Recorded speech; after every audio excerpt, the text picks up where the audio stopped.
जिन लोगों को झाइयाँ और पिगमेंटेशन है ना, वो इतना परेशान है कि वो कुछ भी करते हैं, कुछ भी ट्राई करते हैं और महंगे से महंगा ट्रीटमेंट तक भी करवाते हैं ताकि बस वो ठीक हो सकें। और इसमें उनकी गलती भी नहीं है, क्योंकि एक तो वैसे ही उनका कॉन्फिडेंस ख़त्म हो जाता है। वो बाहर जाने से थोड़ा घबराने लगते हैं, लोगों के बीच बैठने से डरते हैं कि नहीं यार मैं अच्छी नहीं लग रही या मैं अच्छा नहीं लग रहा। तो वो क्या करते हैं ना कि वो सोचते हैं कि बस अब मुझे जल्दी से कैसे भी ठीक होना है।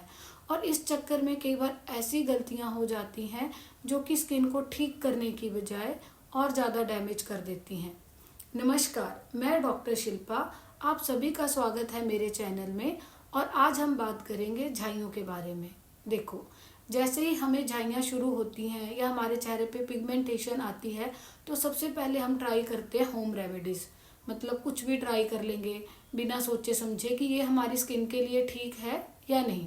जैसे कि अगर मैं एग्जांपल दूं तो नींबू या फिर बेकिंग सोडा, हम लोगों को लगता है कि हमारी स्किन ठीक हो जाएगी और हम इसको अपने चेहरे पे अप्लाई करना शुरू कर देते हैं, लेकिन ये आपकी स्किन को और ज़्यादा इरिटेट करते हैं और जिससे आपकी स्किन में इन्फ्लामेशन होती है और फिर क्या होता है, पिगमेंटेशन हो जाती है। फिर दूसरी सबसे बड़ी गलती कि हमने सब कुछ ट्राई कर लिया घर पे, अब हमें लग रहा है कि नहीं अब तो हम ठीक नहीं हो रहे, अब कुछ बाहर से ट्राई करते हैं। फिर आपके कुछ फ्रेंड सजेस्ट करेंगे या आपने कहीं सुना होगा या देखा होगा, तो हम जाके कोई क्रीम परचेज करके ले आते हैं और अपने चेहरे पे लगाना शुरू कर देते हैं।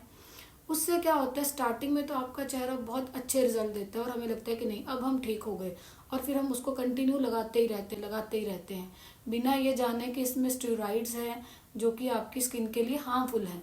जब हम कोई भी प्रोडक्ट बिना डॉक्टर की कंसल्टेशन के लेते हैं तो यही होता है, क्योंकि हमें नॉलेज ही नहीं होती कि हमें उसको कितना यूज़ करना है, कब तक यूज़ करना है। और उल्टा हमारी स्किन जो है वो और ज़्यादा डैमेज हो जाती है, और कई बार डैमेज इतना ज़्यादा होता है कि उसको रिपेयर करना भी मुश्किल हो जाता है। फिर आती है अगली चीज़ जो कि आई थिंक मैक्सिमम लोग जानते भी होंगे, कुछ लोग करते भी हैं लेकिन कुछ लोग इस पर ध्यान ही नहीं देते, वो है सनस्क्रीन। जी हाँ, सनस्क्रीन जो है वो हमारी जो है डेली रूटीन का एक बहुत ही इम्पॉर्टेंट पार्ट होना चाहिए। क्यों? और सनस्क्रीन जो है ना वो सिर्फ घर से बाहर ही नहीं लगानी है, वो घर के अंदर भी लगानी चाहिए, क्योंकि जो यूवी रेज हैं वो हमारी स्किन को डैमेज करती हैं। और जब यूवी रेज हमारी स्किन पे पड़ती है ना तो हमारी स्किन क्या करती है, उससे फाइट करने लगती है और वो वहाँ पे मेलानिन की प्रोडक्शन और ज़्यादा बढ़ा देती है। कभी आपने देखा होगा, इसलिए हमें कभी हमारी स्किन जो है वो टैन हो जाती है। तो इसलिए सनस्क्रीन का लगाना जो है वो भी आप लोगों के लिए बहुत ही ज़रूरी है। कम से कम सुबह और शाम 2 टाइम तो आप लगाओ ही लगाओ।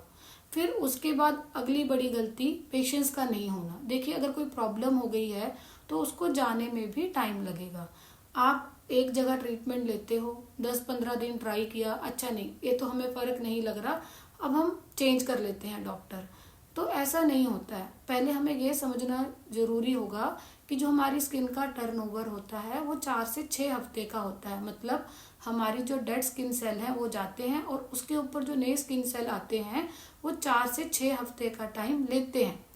अब वो भी तब जब हमारी स्किन की जो प्रॉब्लम है वो माइल्ड है, तो वो हमें रिजल्ट 2 महीने में भी दिख जाते हैं या 40 दिन में या महीने में दिखना शुरू हो जाते हैं। लेकिन अगर प्रॉब्लम हमारी मॉडरेट होगी और सीवियर होगी या बहुत ज़्यादा डीप होगी तो टाइम भी उतना ज़्यादा ही लगेगा स्किन के सेल को रिपेयर होने में। अब ये बात तो करी हमने गलतियों के बारे में, लेकिन कुछ ऐसी चीज़ें जहाँ पे हमारा ध्यान ही नहीं जाता कि ये रीज़न भी हो सकते हैं जिससे हमें पिगमेंटेशन हो रही है या हमें झाइयाँ हो रही हैं। अब हम बात करते हैं उसके बारे में। सबसे पहले जैसे कि हार्मोनल इम्बैलेंस। कई बार ऐसा होता है कि हमें पता ही नहीं होता कि हमारी बॉडी के हार्मोनल्स जो है वो बैलेंस नहीं है, या आपको पीसीओडी है या थायराइड है और उसकी वजह से भी आपको पिगमेंटेशन हो रही है। तो अगर हम लोग उन चीज़ों पे ध्यान देंगे या हम प्रॉपर टाइम से अपना टेस्ट करवा लेंगे तो हमें पता चलेगा कि हमारी बॉडी में प्रॉब्लम कहीं और है और हमारा लाइन ऑफ ट्रीटमेंट फिर पूरा चेंज हो जाएगा। उसके बाद बात आती है आपके स्लीप साइकिल की, क्योंकि ट्रेंड है कि लोग देर रात तक जगते हैं। अब देर रात तक आप जगोगे तो क्या होगा, आपकी बॉडी में स्ट्रेस हार्मोन जो है वो बढ़ेगा। क्योंकि जनरली क्या होता है ना, देखो जो आपकी स्किन है वो रात को रिपेयर होती है और स्ट्रेस हार्मोन भी रात को लो होता है। अब जब आप सोओगे नहीं तो क्या होगा, स्किन अपने आप को रिपेयर नहीं कर पाएगी, स्ट्रेस हार्मोन जो है वो बढ़ेगा और जब वो बढ़ेगा तो वो मेलानिन की प्रोडक्शन को और ज़्यादा बढ़ाएगा, जिसकी वजह से आपकी स्किन रिपेयर नहीं होगी, उल्टा पिगमेंटेशन जो है वो बढ़ जाएगी। लास्ट बट नॉट लीस्ट, जो कि बहुत ही कॉमन है और जहाँ पे तो हम लोग कभी भी ध्यान देते ही नहीं है या सोचते ही नहीं है, वो है आपका गट और लीवर। जी हाँ, अगर हम लोग बहुत ज़्यादा अनहेल्दी मंचिंग कर रहे हैं, देर रात को खा रहे हैं, या फिर junk food, processed food, oily food, ऐसा फूड खा रहे हैं जो कि हमारी बॉडी में आर्म बना रहा है, मतलब टॉक्सिन बना रहा है, तो वो क्या करेगा, वो टॉक्सिन फ्री रेडिकल बन के हमारी पूरी बॉडी में घूमेंगे और वो भी हमारे को पिगमेंटेशन की प्रॉब्लम करेंगे। अब देखो, आपने खाना खाया, अगर डाइजेशन प्रॉपर नहीं है तो क्या होगा, आपकी बॉडी में एब्जॉर्प्शन अच्छे से नहीं होगा। जब एब्जॉर्प्शन ही नहीं होगा तो न्यूट्रिशनल डेफिशिएंसी आएगी, आयरन डेफिशिएंसी, B12 डेफिशिएंसी, तो ये भी तो पिगमेंटेशन का रीज़न है। और लीवर का मैं आपको थोड़ा आयुर्वेदा पर्सपेक्टिव से समझाती हूँ कि लीवर भी बड़ा मेजर रोल प्ले करता है पिगमेंटेशन में, और जहाँ पे जनरली हमारा ध्यान ही नहीं जाता। देखो, जो पिगमेंटेशन है, झाइयाँ हैं, आयुर्वेदा में इसे बोला गया है कि यहाँ पे दोष जो इन्वॉल्व है वो है पित्त का, और जो यहाँ पे धातु इन्वॉल्व है वो मेनली है रक्त धातु। अगर हम इस कंसेप्ट से समझें तो आयुर्वेदा में बताया गया है कि जो रक्त धातु है उसका जो मेन स्थान है वो लीवर है। अब जब हम मूल स्थान को, जड़ को ही ठीक कर देंगे, हमने जड़ ही पकड़ ली बीमारी की, तो हमारी बीमारी तो ठीक हो ही जाएगी ना।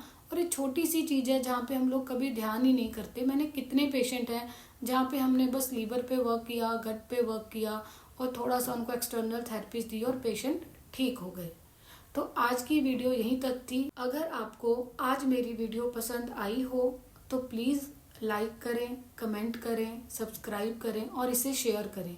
शेयर उन लोगों तक करें जिनको एक्चुअल ज़रूरत है और जो लोग इस चीज़ से बहुत ही परेशान हैं और इसका ट्रीटमेंट करना चाहते हैं लेकिन उनको कोई सल्यूशन ही नहीं मिल पा रहा है। धन्यवाद।